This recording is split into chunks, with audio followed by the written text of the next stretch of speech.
सबसे सवाल है मेरा कि आप लोग बैठे हो, चाहे वो पहलवान बेटी हो, चाहे वो आम छोटी बच्ची हो, चाहे वो 80 साल की बुजुर्ग हो, जिनके साथ भी गलत होता है ना, तो इनके कोई रिश्तेदार निकल जाते हैं, कोई कार्यकर्ता निकल जाता है, कोई मंत्री निकल जाता है। चाहे सरकार हो चाहे पहले की सरकार हो, कि कोई सख्त ऐसा कानून हो जिस पे अपराधी को फौरन सजा दिया जाए। जैसी महिलाएं जो आवाज़ उठा रही है ना, तो ये आवाज़ जो सोच रहे हैं कि ऐसा डर का माहौल बना के और इनकी आवाज़ को रोक दे, तो हम रोकने वाले में से नहीं है। कि आप उठाते हैं कि क्या कहते हैं, भाई लड़कियां छोटे कपड़े पहनी हुई थी, लड़कियां ऐसी थी, लड़कियां वैसी थी। वो बेटी तो ड्यूटी कर रही थी ना हॉस्पिटल के अंदर, क्यों हुआ उसके साथ? ये तो बस उस टाइम आता है, बेटी पढ़ाओ बेटी बढ़ाओ, उस टाइम आता है जिस टाइम इलेक्शन होता है। उसके बाद आपको नजर आ रहा है बेटियों, पढ़ने वाली बेटियों का? उस बेटी ने बहुत पढ़ाई करी थी। मोदी जी, मैं आपसे कहना चाहती हूँ, वो बेटी जो है ना बहुत पढ़ाई करी थी, उसने दिन रात मेहनत करी थी। जब उस मुकाम पे वो पहुंची थी, डॉक्टर बनना कोई आसान नहीं होता है, ना जाने कितनी रातें उसने पढ़ाई में गंवाई होगी, कितना कुछ किया होगा, तब वो बेटी पढ़ के आगे बढ़ी थी। वैसी बेटी का आप रक्षा ना कर सके तो हम जैसी बेटियों का कहाँ रक्षा करेंगे? सिर्फ आपके जो है जुमले होते हैं इलेक्शन के टाइम में।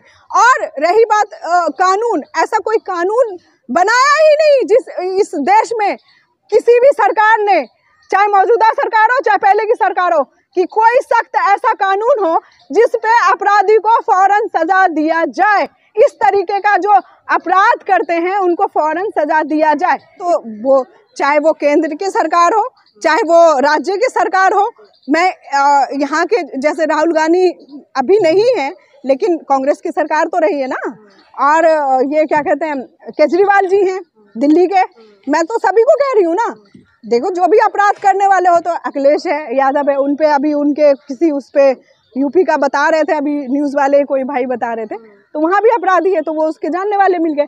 तो मैं सारे जितने भी ये जिम्मेदार व्यक्ति हैं जो कि एक ओहदा रखते हैं और वो कुर्सी पे बैठे हुए हैं, तो उनसे सबसे सवाल है मेरा कि आप लोग बैठे हो, चाहे वो पहलवान बेटी हो, चाहे वो आम छोटी बच्ची हो, चाहे वो 80 साल की बुजुर्ग हो, जिनके साथ भी गलत होता है ना, तो इनके कोई रिश्तेदार निकल जाते हैं, कोई कार्यकर्ता निकल जाता है, कोई मंत्री निकल जाता है, कोई दोस्त यार निकल जाता है। तो ये जो अपराध करने वाले हैं तो इनके शरण में चले जाते हैं, वो पवित्र हो जाते हैं, वो बच जाते हैं। जो अन्याय जिसके साथ होता है, जो अपना मांग रही हैं, उल्टा उन्हीं को ऐसा लगता है कि वही अपराधी हैं। आपको याद ही होगा इसी जंतर मंतर पे पहलवान बहनों के साथ क्या हुआ था। वो एक बीजेपी के एमपी थे, क्या हुआ उनका कुछ नहीं हुआ, उनका कुछ नहीं हुआ। और वो बहनों को इस तरीके से घसीटा, कोई वो मामूली बेटी नहीं थी, वो देश की शान थी, उस शान को घसीटा गया। तो आप अंदाज़ा लगाइए जो आम महिलाएं हैं वो कहाँ हैं? वो तो अपना आवाज़ उठा ही नहीं सकती, कुछ बोल ही नहीं सकती। जो इतनी बड़ी डॉक्टर बेटी के साथ हादसा हो जाता है, पहलवानों के साथ होता है, एक जो अहमियत रखती है उन सब के साथ ऐसा होता है, और ये सरकार तमाशबीन बन के बैठी रहती है। ना अपराध करने वालों को सज़ा मिलता है, और ना उनके खिलाफ कोई कानून सख्त बनता है, ना कोई डर है, ना खौफ है, कुछ नहीं है। तो ये खुलेआम घूमते हैं। और हम जैसी महिलाएं जो आवाज़ उठा रही है ना, तो ये आवाज़ जो सोच रहे हैं कि ऐसा डर का माहौल बना के और इनकी आवाज़ को रोक दे, तो हम रोकने वाले में से नहीं है। हम आवाज़ उठाएंगे जब तक ऐसे नेताओं के जो ये पोशाक पहन के अपराधी जो बचते रहेंगे, जब तक वो जेल के अंदर नहीं जाएंगे, उनका पर्दाफाश नहीं होगा, जब तक हम अपनी आवाज़ को बुलंद करते रहेंगे। और मैं अपना ओपिनियन बताना चाहती हूँ, अभी मैं संगठन के उस दौरान से नहीं, मैं अपना बताना चाहती हूँ। मैं जितना देखती आई हूँ ना, मुझे लगता है कि केवल फांसी दे देना ना, उसके लिए बहुत आसान मौत होगी।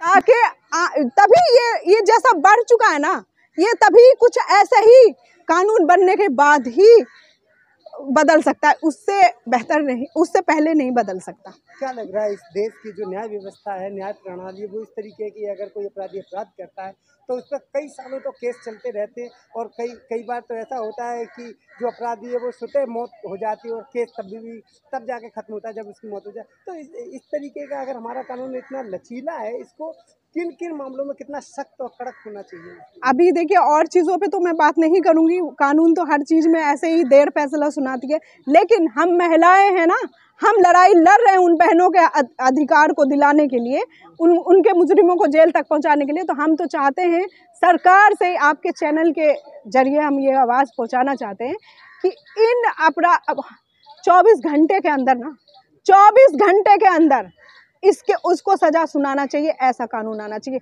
हद से हद 1 हफ्ता बहुत हो गया। लेकिन जो अपराधी का नाम बताया जा रहा है, उसको तो तुरंत सजा दे दी गई, मतलब सजा मतलब उनको हिरासत में ले लिया गया, सरकार के द्वारा ये कहा जा रहा है। देखिए ना, कितना प्लान के तहत था। हमें तो बहुत, ये तो हंसी भी आ रही है, सोच के अफसोस भी हो रहा है कि बताओ, एक पियक्कर इंसान, तो 30 या 29 इंजरी आई है, पता नहीं, अभी सही से मुझे इसका डिटेल नहीं पता है। और उस तरीके से दर्दनाक मौत, और उसके साथ जो हुआ, तो वो एक व्यक्ति जो है ना, नशे के हालत में, जिसको खुद नहीं होश, वो नहीं कर सकता। प्लान के तहत जो है ना, प्लान के तहत ये सब हुआ है, जिसको जो है प्रशासन जो है अपना सीना थपथपा रही है, ये दिखा के कि हमने जो मुजरिम था उसको जेल के अंदर डाल दिया। लेकिन चुप बैठने वालों में से हम नहीं, हमें दिख रहा है, और इसीलिए तो हम रोड पे उतरे हुए हैं। हम लोग चाहते हैं कि जो असली मुजरिम है ना, जिसको छुपाने का काम चल रहा है, उसका पर्दाफाश हो। हम इसी डिमांड को लेके इस जंतर मंतर पे आए हैं कि जो असली मुजरिम है उसका पर्दाफाश हो, और जो अपराधी है उसको सख्त से सख्त सज़ा मिले। क्या ये हड़ताल करने से क्या ये मामला सुलझ जाएगा? देखिए, हड़ताल करना भी ज़रूरी होता है, क्योंकि जब जिस तरीके से एक डॉक्टर बेटी को इस तरीके से मार दिया गया और उसको अब तक इंसाफ के लिए लड़ना पड़ रहा है, तो हाँ, कहीं हड़ताल करना भी ज़रूरी है, क्योंकि ये सरकार जो है अंधी और गूंगी हो चुकी है। इसको महिलाओं के साथ अपराध होता हुआ, डॉक्टर बेटी हो, पहलवान खिलाड़ी हो, चाहे कोई भी 80 साल की बुजुर्ग हो, 6 साल की बच्ची हो, जिसके साथ भी गलत हो रहा है, उसको इंसाफ तो मिल नहीं रहा है। निर्भया के बाद हमने सोचा था कि अब ऐसा कोई कांड हमें देखने के लिए नहीं मिलेगा। लड़े थे जो लड़ाई, लेकिन अभी तक हमें उस तरीके का, जिस तरीके से उम्मीद से हम लड़े थे उसकी लड़ाई, उस तरीके से तो अभी तक हमें कुछ भी सरकार और गवर्नमेंट सरकार की तरफ से कोई ऐसा कानून, कोई ऐसा कदम नहीं दिखा जो ये इस पे रोक लगे। तो इसलिए हड़ताल करना भी ज़रूरी है। लेकिन इस तरीके से सिर्फ मामला, ये एक ही मामला नहीं है, देश भर में बहुत सारे इस तरीके जो है रेप होते रहते हैं, आए दिन होती घटना, लेकिन एक मामला जो है उठ जाता है, लेकिन और बाकी सारे मामले दब जाते हैं। तो इस पे क्या कहना है, जो आए दिन जो महिलाओं के साथ इस तरह की जो घटनाएं घटती हैं? अब देखिए ना, जब खिलाड़ी जो हैं, खिलाड़ी अपनी मांग को उठाती हैं, उनके एमपी होते हैं, तो उनके ऊपर कार्रवाई नहीं होती। अब वो डॉक्टर जो है प्लान के तहत उसके साथ हुआ, अब उसको छुपाने के लिए एक नशेड़ी को जेल के अंदर डाल दिया गया, मामले को रफा दफा करने के लिए, सबूत मिटाने की कोशिश, ना जाने क्या क्या करना पड़ रहा है, लेकिन वो पब्लिक जो है डटी हुई है और हमें उम्मीद है कि उसको मिलेगा।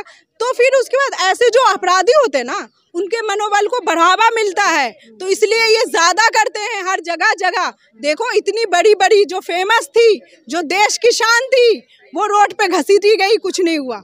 दूसरी तरफ वो डॉक्टर बेटी थी जो जीवन बचाती थी, उसको भी 36 घंटे की, कहा जाए 36 घंटे की ड्यूटी करने के बाद वो आराम करने गई थी, और उसके बाद उस तरह की घटना। जाहिर सी बात है, इंसान थोड़ा बहुत आराम भी करता है। जब नाइट की ड्यूटी करना, डॉक्टर का ड्यूटी करना कोई आसान काम नहीं होता है। हर तरीके के मरीज से हैंडल करना, हम घर के काम काज करके थक जाते हैं, हम ना जाने कितना सोते रहते हैं। वो डॉक्टर है, वो कौन सा मेडिसिन किसे देना है, क्या करना है, नहीं करना है, सब चीज़ वो हैंडल करती है। तो क्या वो थोड़ी देर के लिए रेस्ट ना करे?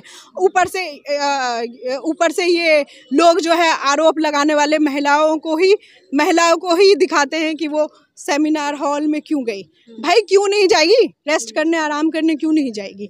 अब बस ये जो है ना सिर्फ सवाल उठाते हैं लोग कि भैया कपड़े छोटे थे, इस तरह का उसका रवैया था, ऐसी थी लड़की वैसी थी लड़की, कैरेक्टर उस पे कैरेक्टर पे ही जो तो उनसे कहना चाहती हूँ ना, जो वो बजरंग दल वाले हैं जो तरह तरह के आप उठाते हैं कि क्या कहते हैं, भाई लड़कियां छोटे कपड़े पहनी हुई थी, लड़कियां ऐसी थी, लड़कियां वैसी थी। वो बेटी तो ड्यूटी कर रही थी ना, हॉस्पिटल के अंदर क्यों हुआ उसके साथ, और कहाँ सो गए हो? आओ ना, आके लड़ो उसके लिए। हम भी रोड पे उतरे हुए हैं, आप भी आओ ना, आप तो दिखाई नहीं दे रहे हो। बहुत कहते हो, बहुत क्या कहते हैं। हाँ, मैं सिर्फ एग्जाम्पल के तौर पे ये बोलना चाहूँगी, मुस्लिम की कहीं बात आ जाए ना, मुस्लिम की देखिए कहाँ से कहाँ तक ये हंगामा मचाते हैं, तोड़ फोड़ करते हैं, हर चीज़ करते हैं। आज बेटियों के साथ इतना सब कुछ हो रहा है, इसके लिए कौन आवाज़ उठाएगा? क्यों नहीं आता हो रोड पे? आओ, हमें दो मजबूती, बोलो सरकार से कानून बनाए, उसको ऐसा ऐसा ऐसा सजा देना कि दोबारा वो कर ना सके। खबरों में बने रहने के लिए फोरम 4 को सब्सक्राइब करें और नोटिफिकेशन पाने के लिए बेल आइकन दबाएं।